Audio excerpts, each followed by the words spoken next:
Bitter criticism reading Russia Today is being today one day ago. So here we are again reading Russia Today. Maybe something about I don't know. There's two interesting news. I will try to read both, but I have only 10 minutes, 9 minutes. November 3rd.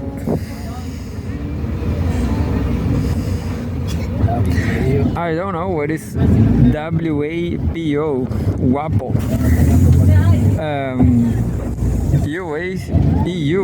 EU bracing for possible Trump win.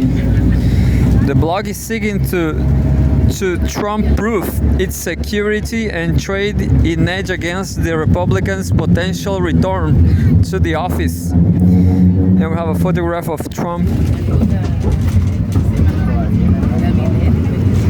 Trump Vance something.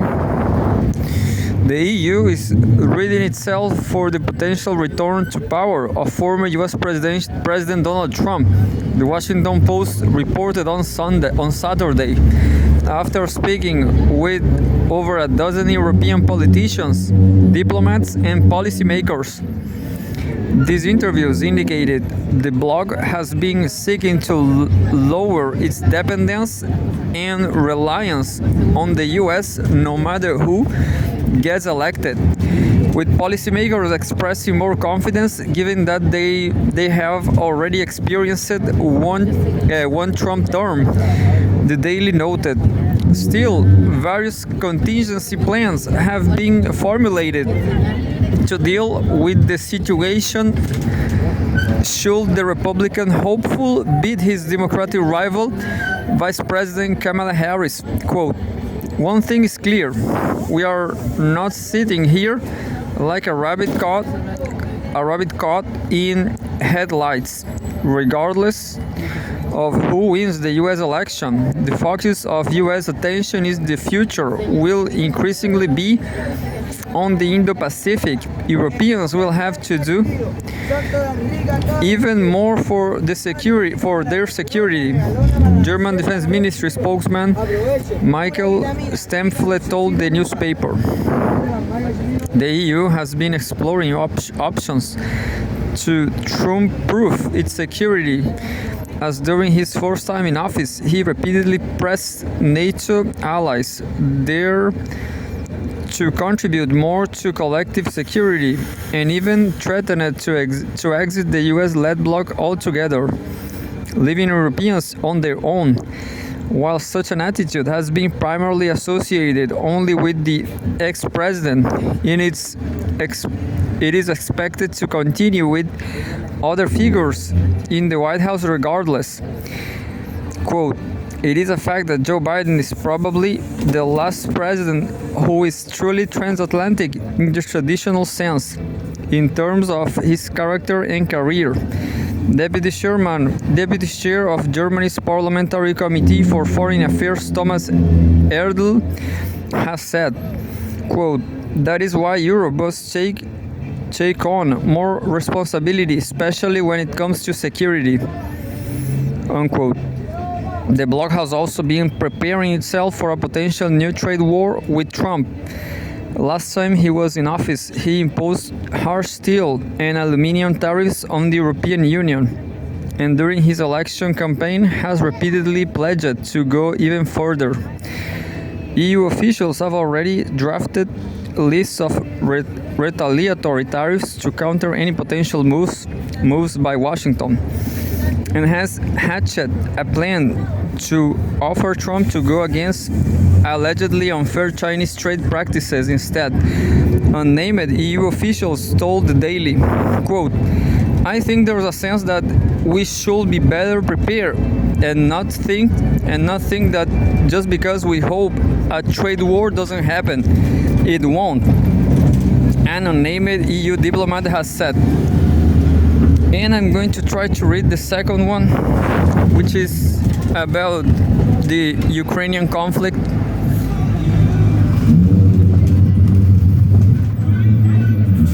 this definitely will be larger November 3rd. Is the West finally ready to admit defeat in Ukraine? The media is changing the narrative as the proxy war is running out of steam. By Glenn Diesen, professor at the University of Southeastern Norway and an editor at the Russia in Global Affairs journal. Follow him on Substack. A photo of Russian serviceman in Kursk region. Yeah, Ukraine is still in Kursk region.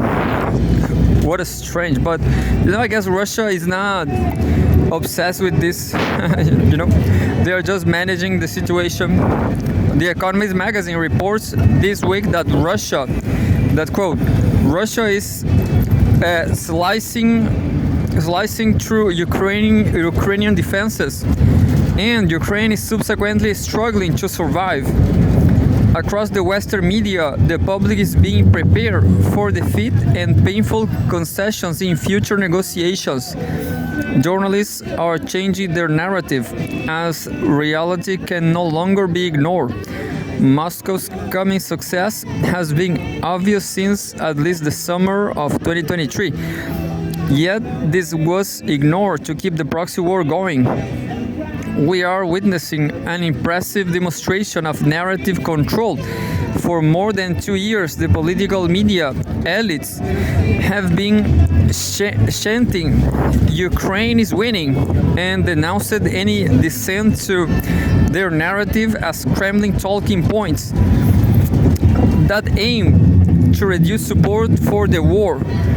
What was Russia propaganda yesterday is now suddenly the consensus of the collective elites. Critical self-reflection is as absent as it was after the Russiagate reporting following 2016 US election. Similar narrative control was displayed when the media reassured the public for 2 decades that the US was in control of Afghanistan before it fled in a great rush with dramatic images of people falling off an airplane. Journalists deceived the public over the past while by presenting the stagnant front lines as evidence that Russia was not gaining an edge.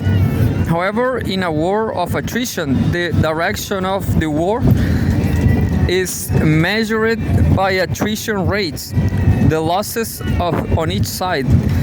Territorial control comes after the adversary has been exhausted, as territorial expansion is very costly in such high-intensity warfare with powerful defensive lines.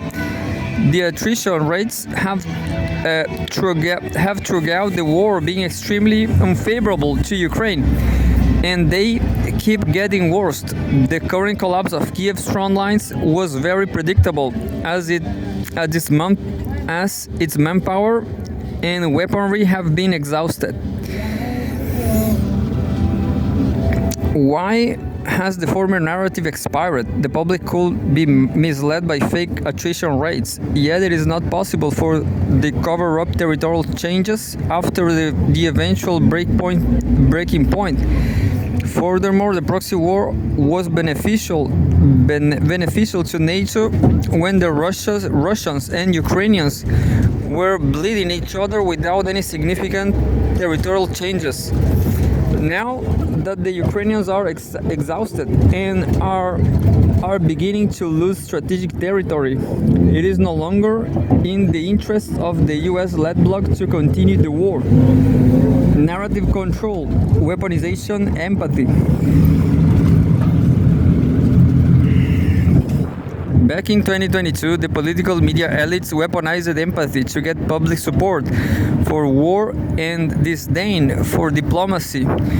The Western public was convinced to support the proxy war against Russia by endless messaging about the suffering of Ukrainians and the injustice of their loss of sovereignty.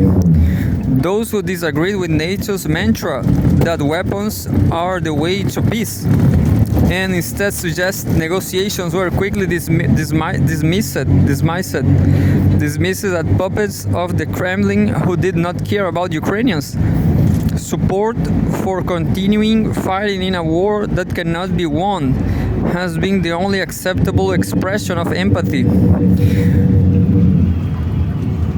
Well, I lost. There's no more time for this, but that's it. A huge article.